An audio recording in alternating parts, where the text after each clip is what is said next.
Hello and welcome to Cafe DC. I'm Faiz Rahman, and today our guest is a very prominent Washington scholar. She's a senior research fellow at the Heritage Foundation, which is a well-known conservative think tank.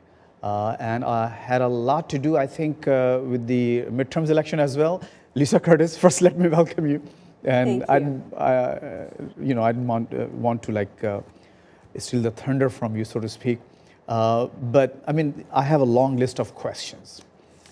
We can go through one by one, but at least two questions that really need our immediate attention is, of course, the midterm elections. And I'm sure, being from the Heritage Foundation, are you happy or, neutral? What's your position then? The Heritage Foundation is a nonpartisan institution. We're an educational institution. So we're not specifically affiliated with any party one way or the other. But the ideology... But I think for people who support conservative ideas, conservative policies, then yes, they would be pleased with these results. And it certainly marks a sea change, I think, and will determine what we see going forward in terms of foreign policy over the next 2 years. I mean, the reason I said you should be happy or so, because Heritage Foundation tradition has been associated with the ideology of Republican Party. Well, Heritage Foundation pursues conservative policies, whether this is free trade, strong civil society, strong national defense, traditional family values. So this is our core mission, to promote conservative policies. Now, sometimes Democrats might support conservative policies, and which happens rare in this case, I suppose. But you might be right. Traditionally, Republicans are more even the headquarters is known as the Reagan Building, right? No, the Heritage Foundation. The foundation, the building itself? No, it's the Heritage Foundation. Okay. Yes. All right. Thank you. I stand corrected.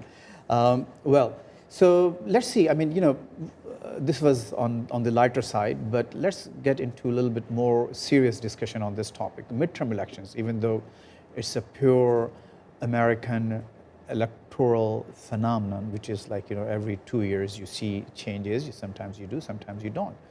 But this time around, there is a lot of interest, even overseas, and I can speak for the audiences in Pakistan, that they have been very interested in the elections, and it's very actually unusual for an overseas audience to be so interested in a midterm US elections. So what do you think is going to happen now that we have a Republican majority on the House side and the Senate side, and the president is about to retire in 2 years? Is there any reason for them to expect some changes in the U.S. foreign policy? Well, I think it's correct that everybody is watching these midterms. I think they were very important. They will set the stage for how President Obama moves forward on a variety of domestic issues, but as you say, foreign policy. And I think what is interesting is that many pundits have acknowledged that the Democrats were facing an uphill battle because of the perception that the White House was not capable of handling all the foreign policy crises that we've been seeing, whether it be the Ebola crisis, the rise of ISIS in Iraq, Syria.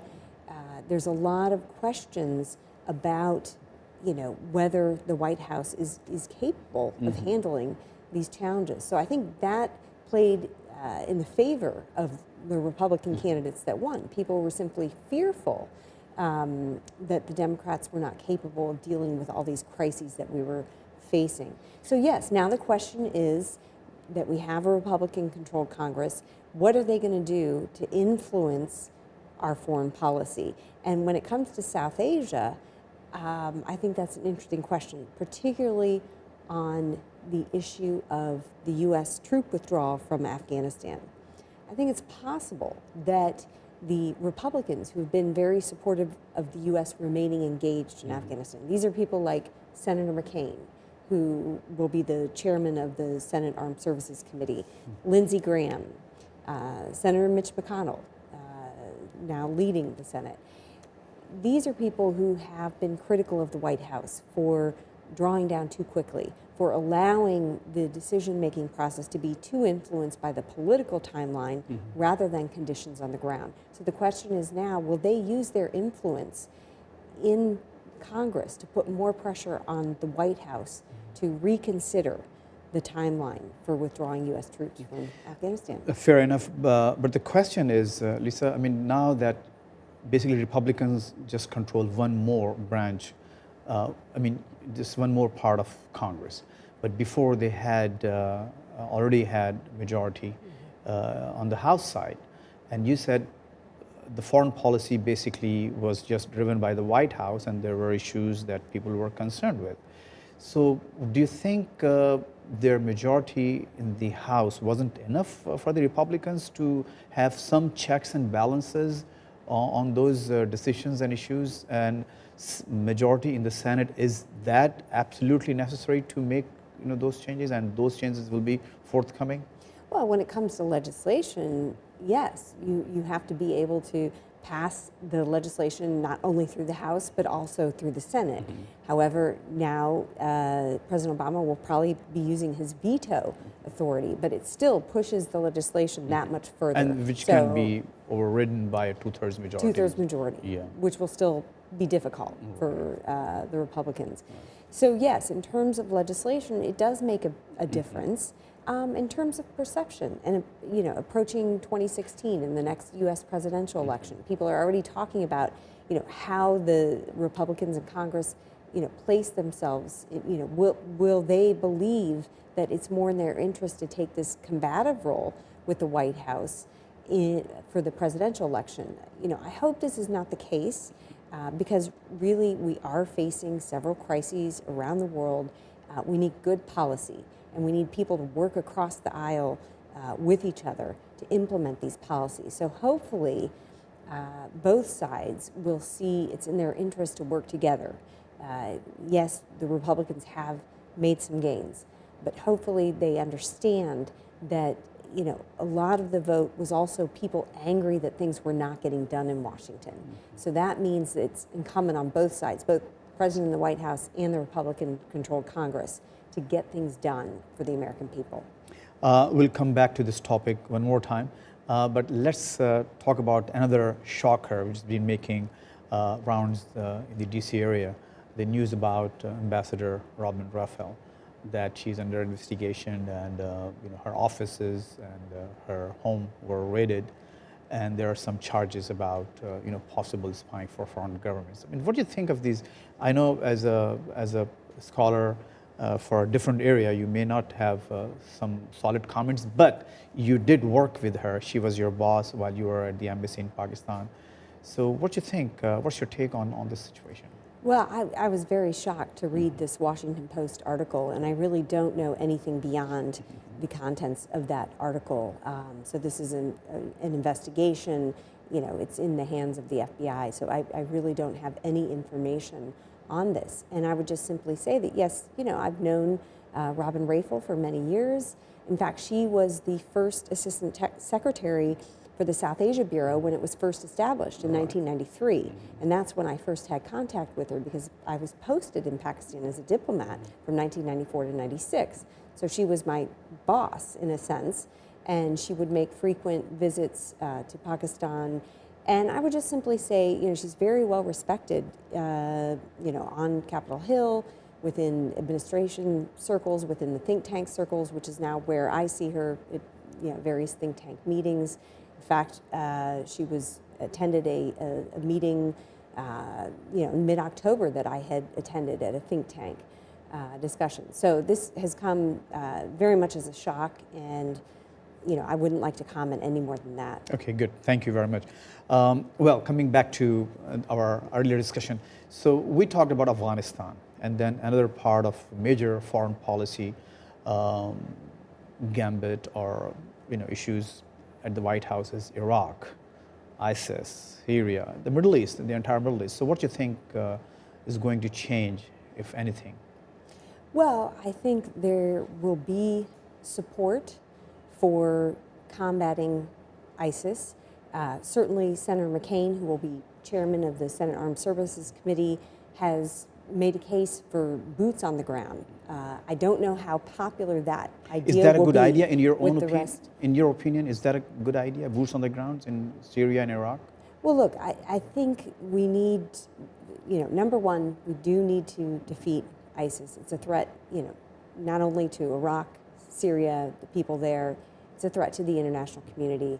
Their policies and ideology is simply barbaric.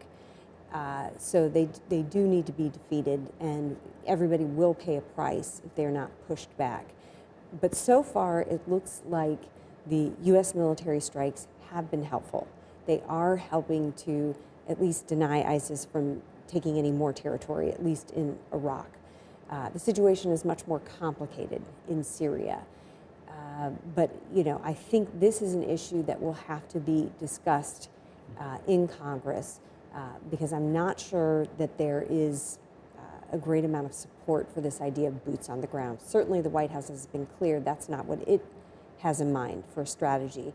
But I think this is one of the results of the Republicans taking control, that you'll see more genuine discussion and debate of these issues because the White House simply has to listen to the Republicans in Congress now. So there's going to be more give and take about what is the right strategy moving forward. So I think it will be interesting to see how the strategy changes or evolves toward ISIS, because there's broad agreement in the U.S. that something has to be done. Even though the American people, they are war weary. It's been 13 years since the U.S. coalition overturned the Taliban in Afghanistan. We have the Iraq War. So they are war weary, but they're more concerned about ISIS and what ISIS is doing. So they are ready to support the White House, support the lawmakers in their decision in how to handle ISIS. Very good. We'll take a short break here, Issa, and when we come back, we'll continue our discussion. Please stay with us. U.S. commander, for the first time, say that Pakistan's operations in Waziristan were disrupting Haqqani, the Haqqani network.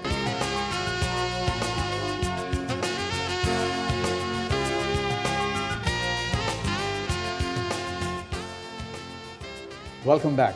Okay, so we were talking about ISIS in Iraq and also Syria, and the discussions around putting some boots on the ground, especially in Iraq, and resistance and the influence of now Republican majority in the Senate and the overall Congress. What about Afghanistan? And Pakistan as well. They have been made some links. There's been talk about some elements inside that region supportive of ISIS. So what do you think is going to happen after the Republican majority, number one? Number two, do you think by being more aggressive in Iraq to fight ISIS, would it be at the expense of Afghanistan and Pakistan, or it has to be a more comprehensive and inclusive effort? Yeah, I think most people see it as this has to be an inclusive, comprehensive effort, that we simply can't afford to make the same mistake in Afghanistan that has been made in Iraq. Many Republicans have criticized the White House for not allowing for a residual force to be able to stay in Iraq. This is the breakdown of the negotiations 3 years ago between the Iraqi government and the U.S. government, and the U.S. pulled out forces altogether. So a lot of people would blame the current situation on that. So I think there is increasing pressure on the White House to be careful in how it handles Afghanistan, that it doesn't withdraw too quickly and stays engaged, both in terms of providing military equipment, supporting the Afghan army financially, continuing to provide aid, albeit at decreasing levels. Of course, we saw that U.S. civilian aid to Afghanistan was cut in half by the Congress at the beginning of this year. But I think that was largely because of frustrations with President Karzai. And of course, he is not around anymore, so it may be easier to argue for. After 13 years, we haven't been able to mark a clear-cut cutoff point that this is it. We are coming back. Do you think while Congress will put pressure on the White House to continue to have some kind of residual force in Afghanistan, they would still have some kind of a deadline as to, I mean, or is it just going to be some indefinite thing that, yes, we need to have? And when you say, what would be the benchmarks, the graduation which the Congress and scholars here in this city will follow? Yes, this is the point that, yes, we need to minimize a little bit more, and then finally a date. There has to be a date, right? I mean, are you foreseeing an indefinite presence? I don't think there has to be a date. We are drawing down. The White House plan is to have 9,800 troops by January. That might be delayed a little bit. We're starting to hear. But we are changing our mission. It's no longer a combat mission. It's supporting the Afghan forces. So that's already changing. Bases are already closing down. 2 major bases in Helmand closed down just last week. So the strategy, the engagement is changing. But the point is that we can keep a residual force presence indefinitely. Look, in Korea we have 30,000 troops, 60 years after the war ended there. So there's no reason why we can't have a residual force presence in the country from which the 9/11 attacks originated. A smaller residual force. A smaller, it definitely will be smaller, and it won't be involved in direct combat. But we do need forces there to backstop the Afghans, to provide training, advice, to continue to help, with maintenance of military equipment, all those things. I think it's very important to have a residual force and also to have coalition forces there. The NATO troops also are planning to leave some 3,000 to 4,000 troops. As a scholar, would you classify drone operations as support operation or a combat operation? Would that be part of the residual force as support, or would it still be a combat operation? Well, look, I think the use of drones has helped us degrade the al-Qaeda leadership, has helped to prevent attacks by disrupting al-Qaeda's ability to coordinate, plan, and train for operations. But that said, drones are not a strategy in and of themselves. We have the issue of civilian casualties. There needs to be other kinds of engagement in order to deal with the threat from Islamist terrorism. And I think that one of the areas that we could stand to do more in is the ideology, working with local governments to combat the ideology, because what you see is people being drawn to this extremist ideology. The ISIS, being able to recruit in countries, even in the U.S., in Europe. So there clearly is an ideology that needs to be addressed. And I think the U.S. could do a better job of working with local governments, working with the Pakistan government, for instance, in working on turning back this ideology, making people realize it's a dead end. It leads nowhere except destruction and death. And I think that's an area you're that we making need a to very focus clear on. distinction between fighting the ideology itself and having a military strategy. And I think that will probably resonate with the local audiences. They also want to see what the international powers, especially the US, is doing to fight the ideology. What steps do you have in mind other than the military force and the residual force that will be left in Afghanistan? What else can US do after 13 years to fight and defeat that ideology, the extremist ideology?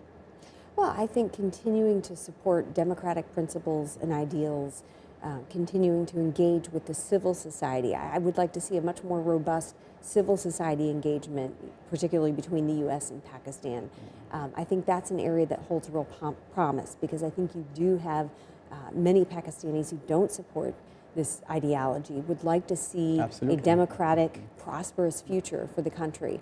So I think we need to, empower these elements, bring them into the discussions, into the debate. So as you say, it doesn't just look like the U.S. is engaged in a military engagement, but there is more of a broader approach to this problem. There are some other international issues which, at least as far as the local people concerned, they think they also contribute to this extremism. The situation in the Middle East, certainly, and India-Pakistan situation, the Kashmir issue. What's your position? I mean, how can, and of course, we have a new administration in India, now a Republican majority in Congress, and fairly newer administration the government in Pakistan. So, what do you think? I mean, the whole region, India, Pakistan, two nuclear powers, and then Afghanistan, and of course China is an emerging power. They're also exercising their muscle in the region. So, do you think the Americans should be a little bit more involved in resolving the local, regional issues, or still just stay out? Well, I think this horrific suicide attack that we saw on Sunday at the Wagah border, where over 55 Pakistanis were killed, just a horrific situation. But I think that points to the need for Pakistan and India to come together. They have a mutual enemy, and they should be able to find ways to work together to address the terrorism scourge.